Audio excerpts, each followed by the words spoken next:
what's coming our way. Oh, yeah, good eye. Woo! Jeez. How about the body on her friend? Yeah. Wow. Well, let's go back in. What are you talking about, man? The hotties are just coming out.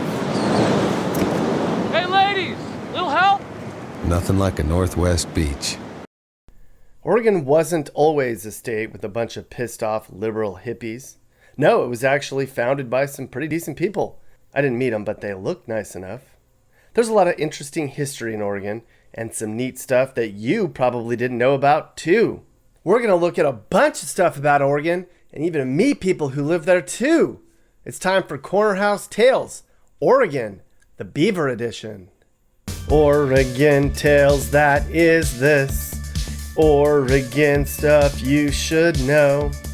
Everything about Oregon. It's everything about that state. Not. And now it's time for the history of Oregon in 3 minutes or less. Way back before Oregon was Oregon, it was a wild land that was untamed. It was kind of better that way, actually. Native American tribes with names like Willamette, Clackamas, Klamath, and Tillamook were here. Names you probably recognize because they're the names of stuff in Oregon today. Many of the Native American tribes here used canoes to get around and fished. They led a peaceful life, and things like protests over presidential elections was something that they didn't even conceive, because the moon and stars were way more important. Then in the 1500s, the Spanish and British came around in their big boats, and they finally landed. Sir Francis Drake from England was somebody you probably heard about. He came to Oregon and laid claim to the land. So did the Spanish.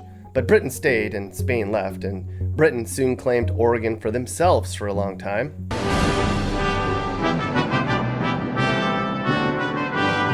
Then the US purchased a large region of land from France called the Louisiana Purchase. But our explorers went way past the borders of the Louisiana Territory to see what else was out there.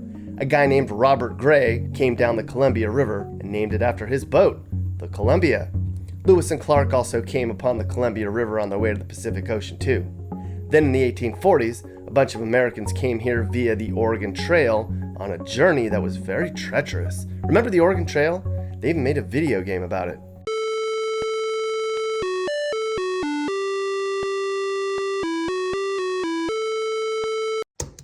Many people who came on the Oregon Trail were missionaries looking to convert the Native Americans to Christianity.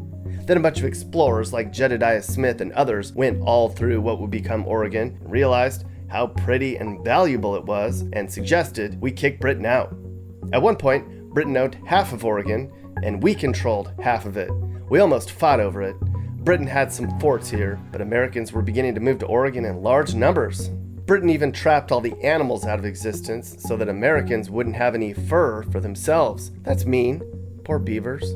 But in 1846, there were so many new Americans moving into the Oregon land that Britain decided to split the area up 50-50, with Britain getting everything north of Oregon. The Oregon Territory was then formed in 1848, and 11 years later, Oregon became our 33rd state. Soon after, somebody struck gold, and even more people moved into the new state of Oregon. The Native Americans who lived here didn't like all the new people digging for gold in their land, and the Nez Perce War began. Of course, the Native Americans fought hard but lost, and many were relocated to Oklahoma. And that really did happen. There's been a lot of conflict here in Oregon over time. Native Americans versus British fur trappers, Britain versus American settlers, ranchers versus farmers, wealthy, growing cities versus established poor areas, loggers versus environmentalists, and of course, liberals versus conservatives. That battle is very strong today. Did you know the Oregon state flag is the only flag with something on both sides? I did know that, Mappy, and that means it's time for Oregon Facts. I like learning about facts. Okay, so Oregon has a lot of interesting facts, like most states do. We're going to talk about some interesting Oregon facts right now. Like you may not know, or you might, the deepest lake in the country is here. It's Crater Lake, and it was formed when a volcano erupted and blew off its own top. It's 2,000 feet deep, people. The Bing cherry was invented in Milwaukee, Oregon. That's cool. It's a mix between the black Republican cherry and the Royal Anne. It was named not after the scientist who invented it, but his foreman, a man from China named Ah Bing. A lot of people say Oregon people are nuts, but did you know Oregon's the only state to have a state nut? It's the hazelnut. Oregon grows 99% of the nation's hazelnuts. All that great soil in Oregon used for growing all those cherries and hazelnuts came from the state of Washington during a massive flood that happened like 1 trillion years ago. Portland has more breweries than any other city in the world per capita. There's 60 breweries in Portland and growing. Portland also has more strip clubs per capita in the nation too. And Portland has more bicyclists per capita of any other U.S. city. Wow, Portland has the most of a lot of stuff in the country, including probably homeless junkies and government handouts. But that's another video. If I was a cop in Portland, I wouldn't allow anyone to camp out on the streets and do drugs. I would throw them in jail. That's why you aren't a cop in Portland, super gay cop. But I'm sure you'd fit in there, though. Physician-assisted suicide has been legal in Oregon since 1994.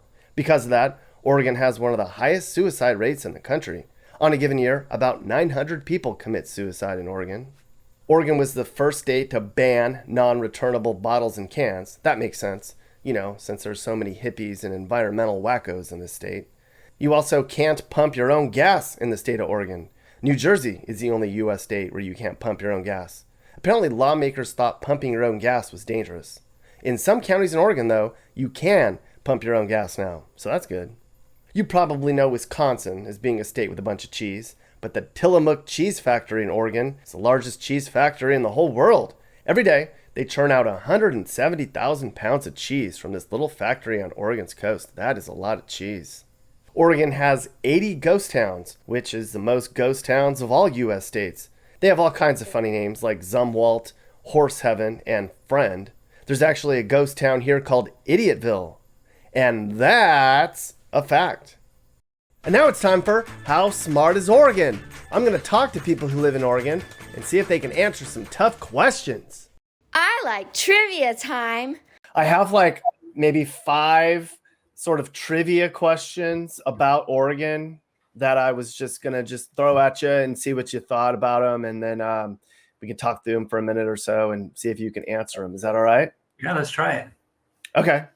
So the first question is, which city has the world's smallest park?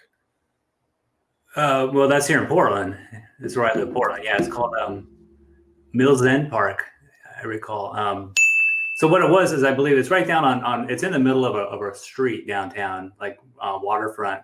And what they were going to do is they're going to put a power pole in this hole. So they built they built it up. They had the place to put the pole. They never put the pole in there. And then I guess some invisible leprechauns moved in, and they decided that we need to protect that. So they put a park. You can see it. There's like one of those official park signs right there. So yeah, Mills End Park here in Portland.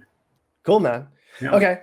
So another question is, 1/4 of all of what animals are owned by people in Oregon?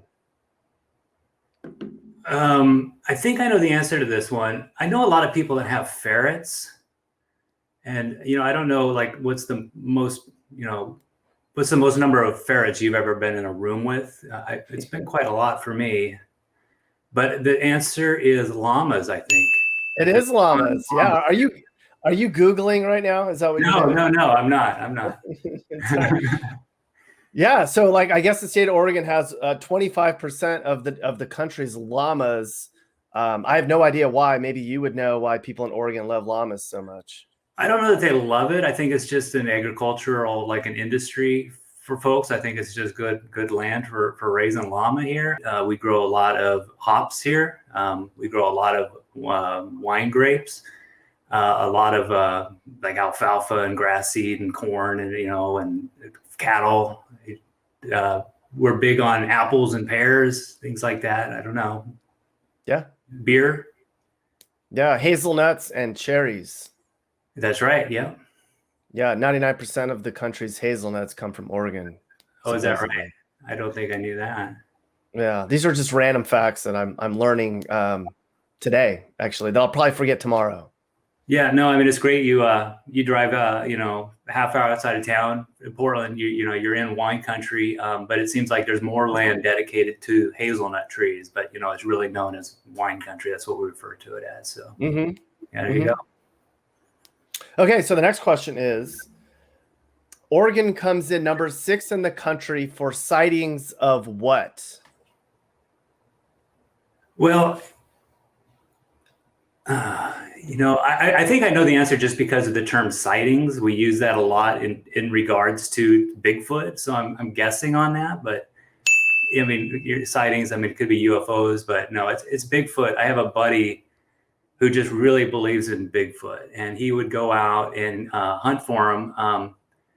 And he swore like he had like a Bigfoot call, and I couldn't repeat it, but he thought that if you went into the woods at night and you brought like a bag of apples with you, like they just like love apples, and like if you go out there and you do the call and you're carrying apples, they will approach you. And he was describing one night where he went out and he was so convinced. I mean, he thought he was surrounded by him. He got so scared that he just dropped the apples and just ran. And he just swears that he just walked into like a den of Bigfoot. My brother saw a Bigfoot. Tell me about that. Well, they're driving up from Ashland. It was like wintertime, and they're just on the main road, just kind of, the highway, and it was kind of snowy and windy, and they were going through, and like the whole car describes like this beast animal they saw standing like at the edge of the woods. And they kind of all had the same description, of the size and the shape and kind of the look, but it was like they were just baffled by like the head and like the face. Like it was like all kind of, they just couldn't make out the details. Like it was almost like fuzzy or foggy or something, like moving in a way that was just unreal. Like it was just something, one of those things like, did we all just see what we think we just saw sort of things? Yeah, it was a Bigfoot probably. So yeah, that's crazy. Do you believe in Bigfoot, big feet? No, no, I certainly, I don't. I mean, I just don't know where they would. I just don't think you could just keep something that big, that hidden for so long. I just think there's too many things people want to believe in, and I mean, I would believe in UFOs before Bigfoot. Okay, I got 2 more questions. Okay. So Portland is one of only 4 cities in the country with a what within its city limits? Let's see, a couple of answers, I think. We've got a forest. Maybe the forest park might be the answer for that, but I think maybe like an extinct volcano. Maybe we're kind of famous for that. Hey, one. Mark, you're like on it, dude. You know your state well, man. I'm going on 30 years in Portland now, so we learned some stuff. But yeah, it's called Mount Tabor. It's really popular for hiking. Yeah. Yeah. Yeah. Well, okay. So last question. If you get this, I'm going to be like completely shocked. It's a percentage question. So like if you're close enough, I'll give it to you. Okay. Portland's the whitest big city in the country. What percentage of residents are some shade of Caucasian in Portland as the whitest country? And if you get it close, I'll give it to you. Boy, I don't know. Cause I know those demographics have changed, and I remember hearing about this, since college, when it was like in the 80s. I'm guessing it's probably around the low 80s or upper 70s at this point, but I would say 79%. Oh, 72 apparently. Oh wow, I'm way off. Yeah, but that was actually pretty close. Yeah, no, I mean it seems like it's trending in the the right direction. They've had a lot to make up for Oregon, with some of the like the original Constitution. I think when they were brought into the country, there was an issue of whether it'd be brought in as a free state or a slave state, and then the Constitution was originally made like some white only provisions, which kind of set them back, and it's taken a while for us to make right and get the diversity that I think this state so badly needs. So. Yeah. Well, that's pretty good. Yeah, apparently Seattle, Wichita, Minneapolis, Lincoln, Nebraska, and Boise are also very white, but Portland's the whitest big city. Wow. Yeah. Well, I'm not surprised. It's time for Oregon News. I'm Skip Fritzman. Thanks, Skip. A while ago, there were some sexism protests in Portland when women complained that bikini baristas are degrading to women. The protesters said these bikini baristas were making it harder for women to be accepted in the workplace and to be taken seriously. One Oregon woman who works as a bikini barista said, "I think it's silly. There's so many strip clubs in Portland and nobody's protesting against them." A construction worker said, "I don't see anything wrong with it." Yeah, you think? Another woman named Julie said, "My boyfriend was in here yesterday and he said it was a little creepy, so I bought my friends to check it out. I felt like it's a little bit of a disconnect between coffees and bikinis. It would be like connecting lemonade with tigers. It's so random." Now, I didn't realize there were so many bikini coffee shops in Portland. In fact, look at this list here. There's like 25 of them listed on Google Maps. They have names like Bikini Girls Coffee, Ladybug Coffee, Twin Perks, and Sweet Seductions. They call them Sexpressos and the baristas Baristas. It all began in Seattle, but it's a big deal in the Portland area too. And now something serious. So lots of people ask me about moving to Oregon, and rightfully so. It's a beautiful state, and it has some of the prettiest stretches of coast in the country. But they're rightfully afraid of the liberal politics taking over much of the state. People argue here about pronouns and who can use whose bathroom, and they let protesters run loose to the point that cops are quitting. But a big problem here that people need to worry about is wildfires. It's been scorching hot out west. There's been a drought here, which means all the brush and trees are all dried up. So if you're thinking about moving to Oregon, another thing you have to consider is the wildfires and the air quality for half the damn year. It's really pretty living along the hillsides or in the mountains here in Oregon, but these patchwork areas where houses blend into the landscape are under threat more and more. And these days in Oregon, there's wildfires breaking out in areas that aren't just in the mountains and uplands. Many of these fires in Oregon today are what firefighters call impossible to fight. It's really sad, but it's something that's becoming a reality out west, and home builders are thinking about how they're designing new communities and where they're building new homes. Because stuff like this is not going to go away anytime soon, and that's just too bad for Oregon. It's just a lighthearted kind of a quiz on how well do you know your state kind of a thing. So I have 5 questions that are not too hard. And by the way, everybody, this is Briggs. You probably know him from YouTube. He lives in Portland, and I'm sure you've seen his stuff if you've seen my stuff. And I've talked to him before, and right now we're going to talk about Portland. Say hey to everybody. Hey, what's going on, everyone in Nick Johnson world? How are you? Yeah, people know that voice well. I'm good, man. Yeah, I'm doing. I'm doing a video on Oregon, and I have a little segment that I'm doing a little bit of trivia on Oregon, and I'm asking people who live in Oregon if they know certain funny kind of facts about the state. And so I have 5 questions. Maybe I just ask you and see if you can get them right. No pressure. Let's have them. Okay. All right. So the first question is, where is the smallest park in the world? That is Mill Ends Park, and it's on, God, what is it? It's like NATO Parkway. It's not NATO. It's something similar to NATO, but it runs right along our river there, the Willamette River. Oregon people own the most of this animal. In fact, 25% of all of this animal is owned by people in Oregon. God, that's a tough one. It's not going to be beavers because people don't really own beavers. We have a ton of those. I want to say llamas because I see a lot of people that own llamas here. It is llamas. Is it really? Oh my God. It is. I totally guessed on that one. I had no idea. But I do see people with llamas around Portland area. They walk them like they're dogs, which I always thought was strange. So yeah, you'll see people with llamas downtown. And then they tie them to bike things while they go into bars in downtown Portland. It's weird, just like Portland. So do they ride them? Can you ride a llama, or do they just walk them like, I'm cool, look at me, I have a llama? Yeah, I think they're really nice, docile animals. I went to the frickin' riots. I don't know if you saw my live streams for the riots we had here. I did see one of them, yeah. Okay, and there was a dude with a llama there. And he had a sign that says, hug a llama, you'll feel better. I'm all, let me hug your llama. He let me hug his llama. I got to admit, it was kind of nice. It was like hugging a large stuffed animal. Yeah. Okay. All right. Well, you're 2 for 2. Okay. So the next question is, Oregon is number 6 in the country for sightings of what? I got to say Bigfoot. Yeah. Is it Bigfoot? Jake, Yeah, I am good. you I are like good. Bigfoot show.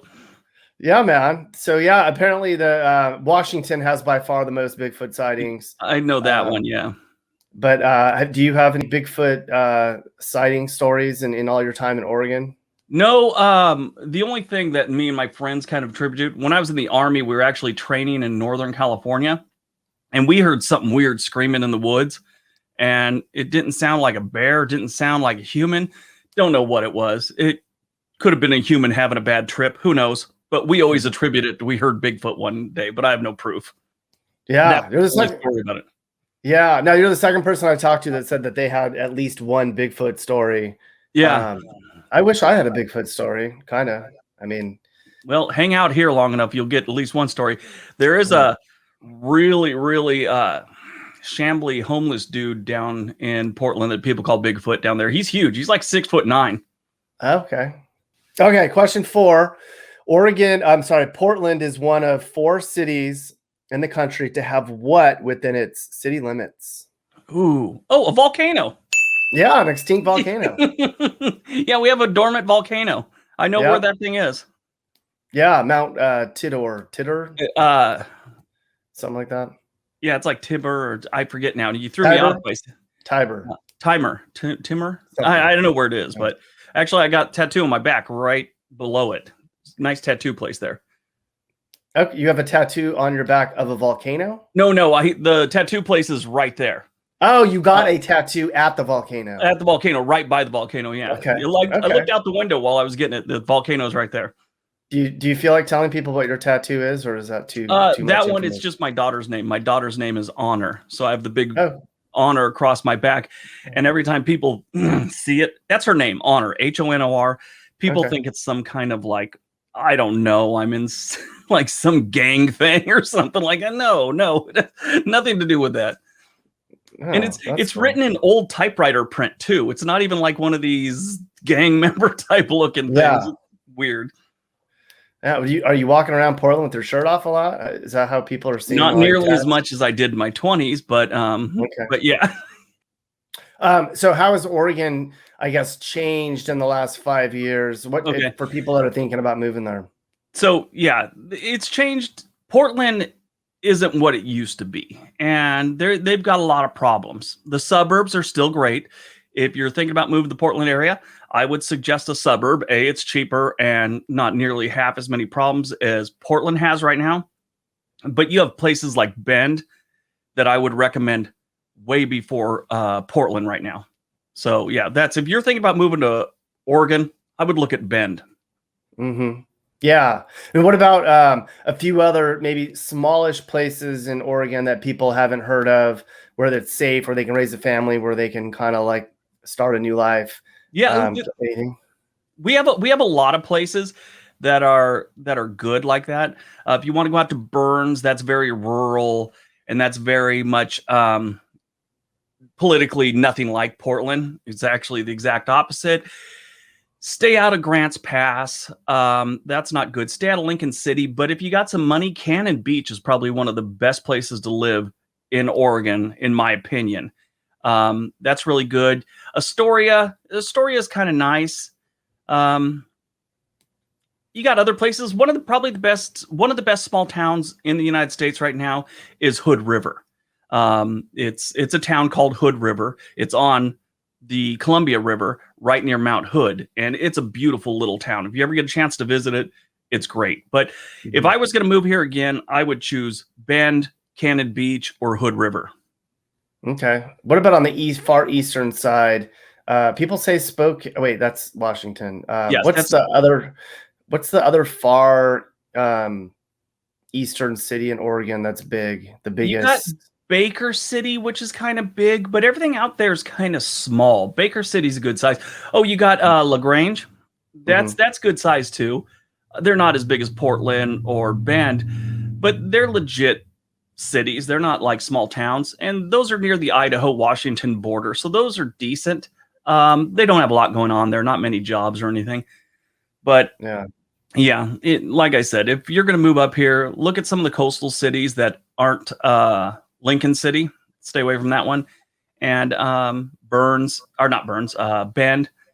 and Hood River. Those are the best choices to move to Oregon right now. Mm-hmm. Cool. Well, hey, you're the Oregon expert, so I think I could be at this point. I don't know. We started cleaning up our homeless out here. Yeah. Okay. Well, that's good. Let's talk about that. Why? How? Yeah, we finally had enough, and because of the COVID thing, we'll talk about it. But yeah, just like 2 weeks ago, they started cleaning up. It's weird. Well, are they throwing them into a shelter and washing the sidewalks, or what? They opened up these big. So we have these cars. I don't know if you know this, but Portland sees more cars come in to the United States than Los Angeles and all these other places, because Portland's downriver away from the salt air. So if they have to store a car for 6 months, the salt air isn't working on it. So we have these giant parking lots along our rivers that are doing nothing right now. So they're going to start letting them camp there and give them toilets and stuff like that. So get them out of the city a little bit and let whoever take care of them. But they've started clearing them off the sidewalk, telling them to beat feet. Yeah, so that's good. Yeah, man. So you got 4 out of 5 right, and you were close on the other one. But I tell you what, like, if anybody knows Oregon, it's going to be you. I'd like to think so. I hope I do.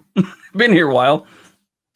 Well, thanks for coming on again. And I'm sure a lot of people that watch me watch you, and they're probably thrilled that you're on, because I get messages from people that tell me that we need to collaborate on stuff. And so that this is kind of a way to collaborate, right? Yeah, kind of. We got to collaborate when you come out here to Portland, or when I head out there to North Carolina. You're in North Carolina, right? Yeah. Yeah, Raleigh, Durham, I think. Yeah, when I come out there, we've got to hook up and do something together. Let's do it. All right. All right, man. Nick. Thanks again.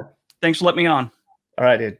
Oregon Tales, that is this. Oregon stuff you should know. Everything about Oregon. It's everything about that state. Not Oregon Tales. Oregon Tales.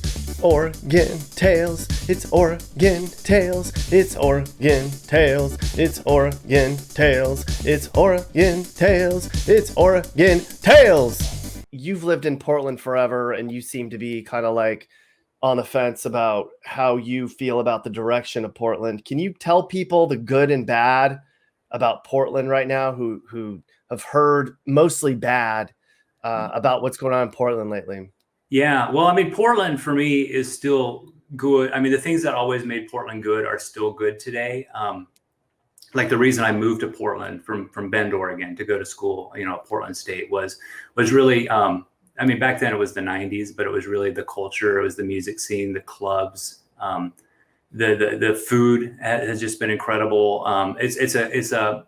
It's a big city, but it doesn't feel like it. It's got individual neighborhoods on the east side and the west side. Like anywhere around town, it's kind of got neighborhoods that have its own unique feel and experience, reasons to travel from neighborhood to neighborhood and just experience a different, evening out. Very, very friendly people, courteous. I think it's a really nice, place to. I mean, it was a great place for me to grow up.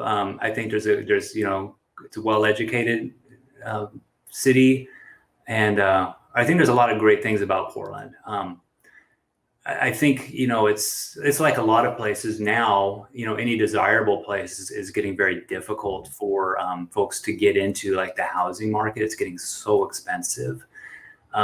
It's also, once you do get in, I feel like the lack of a sales tax here in Oregon is, puts a bigger burden on the homeowners. I think that, the progressive politics of Portland is good in a lot of ways. Like if there is, we will always sponsor, we will always, vote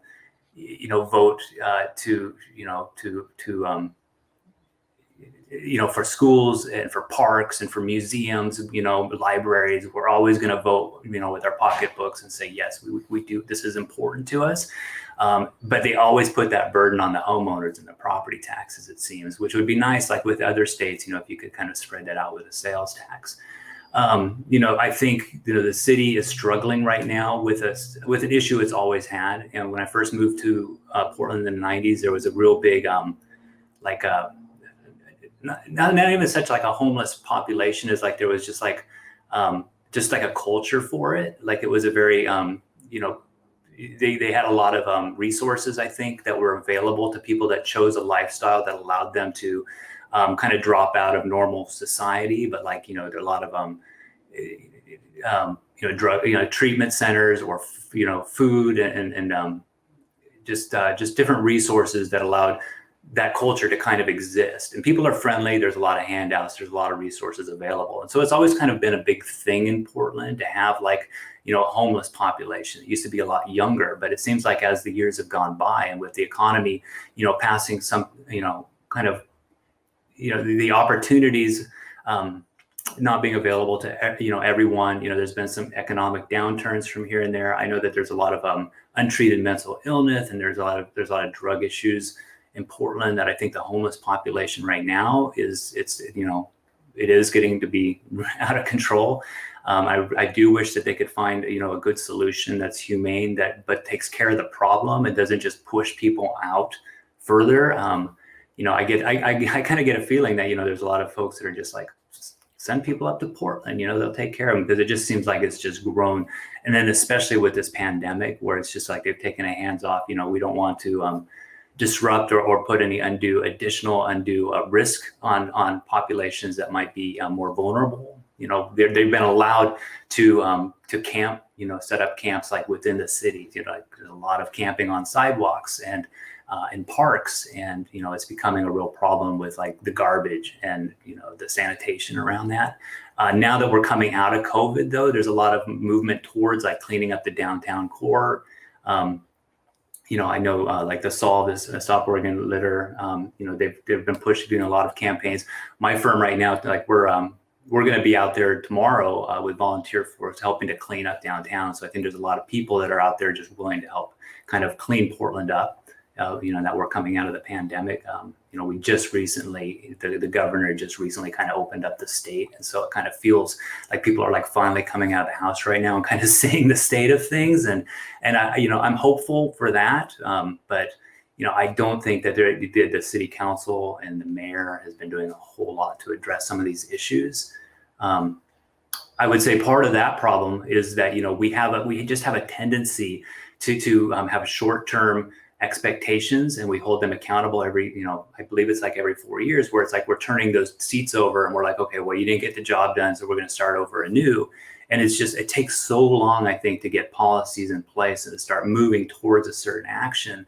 And then we're like turning that seat over, and it's like, okay, well, now we've got to start all over again. And so, it takes, time to get set up. They start moving, and then we'll stop, and then we'll say that's not working. We'll put someone else in there. So sometimes I kind of wish that they would allow people to realize the vision, and some of what they're trying to do. But sometimes, we do get some folks in there that just don't seem to be getting anything done, or their interests or maybe don't quite align with, what we want to see here in Portland.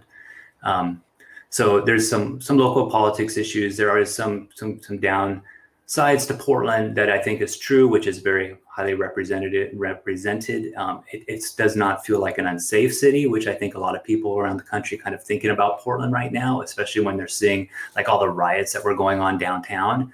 There was never a time that living on the east side, we never left the house for a year, but never felt safe.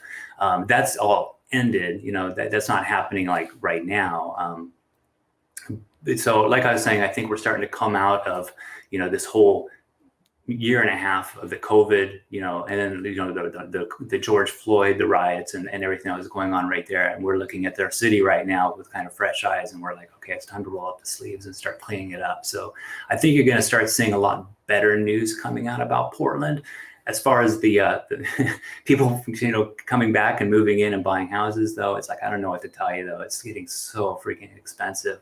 All my friends I know that are looking for houses are just about giving up at this point, or they're just having to move so far out and buy fix them up houses, which they weren't intending to do. So that's a little bit about what I think about Portland. But I still believe it's a great city, and the things that are great about it now, or have always been great, are still great. So. Here I am, still a fan.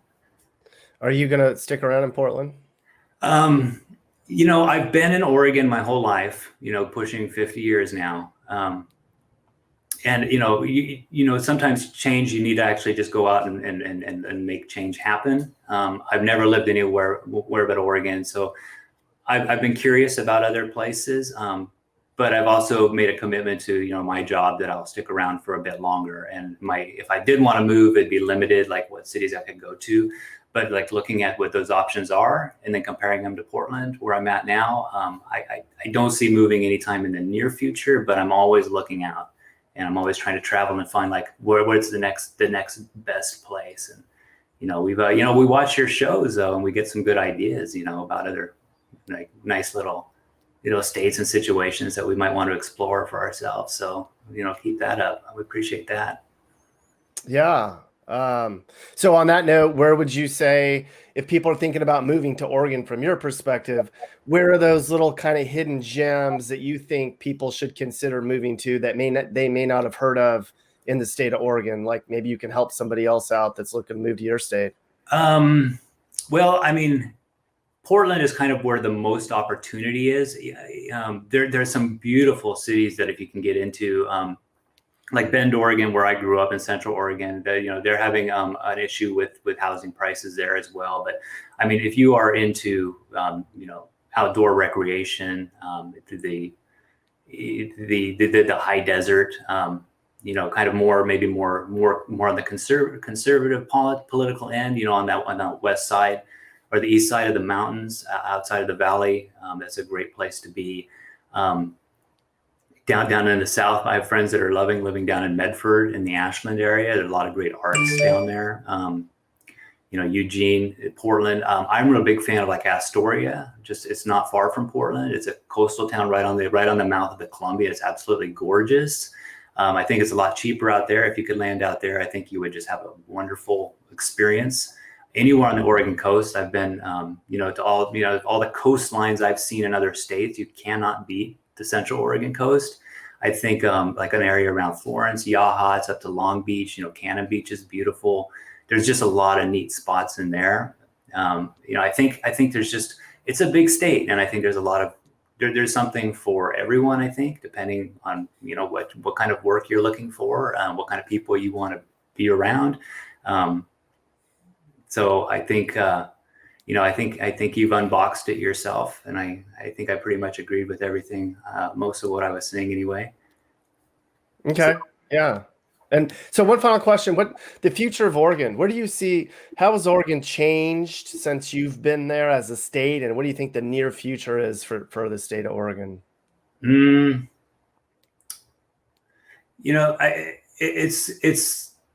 It seemed like growing up, it always seemed like a hidden gem. I mean, everywhere I lived, like growing up in Bend, Oregon, it went from 13,000 residents when I was a kid to you go there now and it's like 100,000. The region is a couple 100,000. Portland was always kind of much the small sister of Seattle. It didn't really have its own its own character, or a definable character. Maybe it was just a little rough, and it's really becoming much more polished now. It's much more growing into its own identity, and it's just the population is just growing like crazy.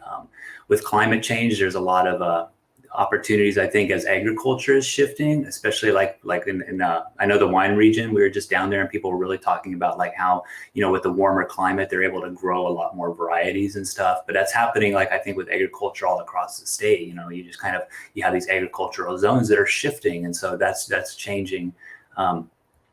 I think, we're getting, we've always, for the last decade or two had, a big tech growth in the what's called the Silicon Forest region. That's like where Intel, I think that's continued to grow. I think manufacturing is still big. A lot of metal and machinery. How's it growing? It just seems like it's just getting bigger. It's just getting bigger as far as I can tell.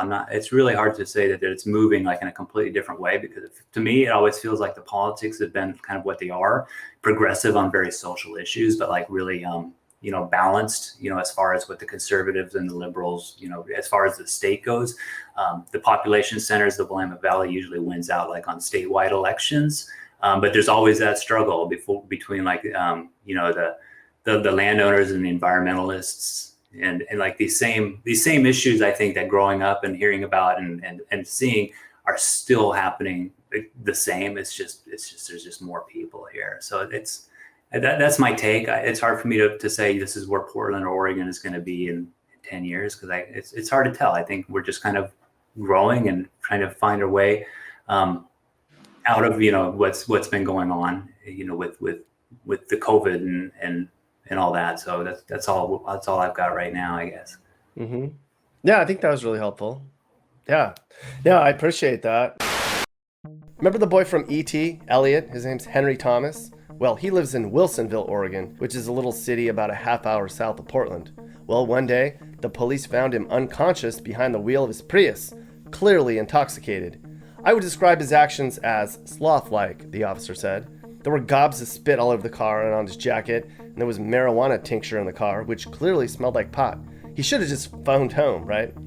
But at that point, he was in trouble, and they took him downtown to run a breathalyzer and urine test. On the way to the clink, he threatened to have the arresting officer fired and threatened to sue the city. You know I'm an actor. I played the kid in E.T. At the police station, he faked breathing into the breathalyzer, and when it was time to submit a urine test, he gave the officer a cup filled with toilet water from his cell. They finally got a sobriety test from him, which he failed. That's an interesting story. That got me thinking, what other famous people live in Oregon? Actor River Phoenix is from Madras, a small city just north of Bend. Matt Groening, the guy who made The Simpsons, grew up in Portland, and he based The Simpsons on the Oregon city of Springfield, right outside of Eugene. This hot number's Holly Madison. She was a Playboy playmate and dated Hugh Hefner for a long time. Sally Struthers is also from Portland. Every year, 10 million third world children don't live to see their third birthday, and another 5 million will be gone before their fifth birthday. Those that do live beyond that ripe old age for this part of the world will grow up in dung heaps like this. Happy birthday. Tanya Harding, who hired somebody to beat up Nancy Kerrigan, she's from Portland too. But she moved to Washington because Oregonians treated her like crap. Oregon was buttheads, she once said. I guess people harassed her in traffic and threw dead rats in her mailbox all the time. I don't know why they threw rats in her mailbox, but that's what they did.